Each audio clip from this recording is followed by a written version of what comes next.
रक्तबीज नाम के दैत्य ने अपनी कठोर तपस्या से शक्तिशाली वरदान प्राप्त कर लिया। इस वरदान के अनुसार यदि रक्तबीज के खून की एक बूंद भी धरती पर गिरी तो उससे कई दैत्यों का जन्म हो जाएगा।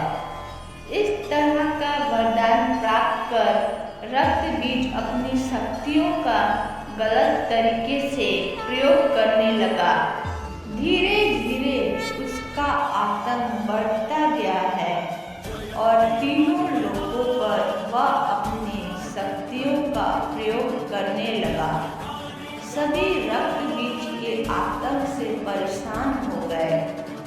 रक्तबीज को पराजित करने के लिए देवताओं और दानवों के बीच युद्ध हुआ, लेकिन जैसे जैसे रक्तबीज का खून जमीन पर गिरता गया, एक एक कर सैकड़ों दैत्य पैदा होते गए। इसलिए रक्तबीज को हराना नामुमकिन हो गया था। इसके बाद देवताओं ने माँ काली की शरण ली। देवताओं की मदद के लिए माँ काली ने विकराल रूप धारण किया। इस रूप में माँ काली के हाथों में अस्त्र शस्त्र, एक हाथ में खप्पर और गले में खोपड़ियों की माला थी। लेकिन रक्तबीज का खून जमीन पर गिरते ही कई राक्षस पैदा होते जा रहे हैं।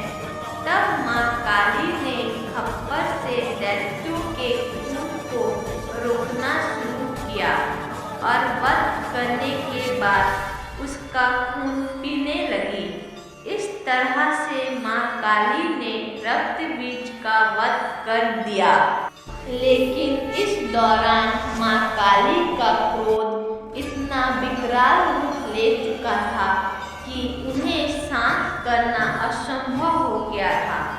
माँ काली के क्रोध को कम करने के लिए सभी देवतागण शिव जी की शरण में पहुँचे और उनसे माँ काली को शांत करने के लिए विनती की।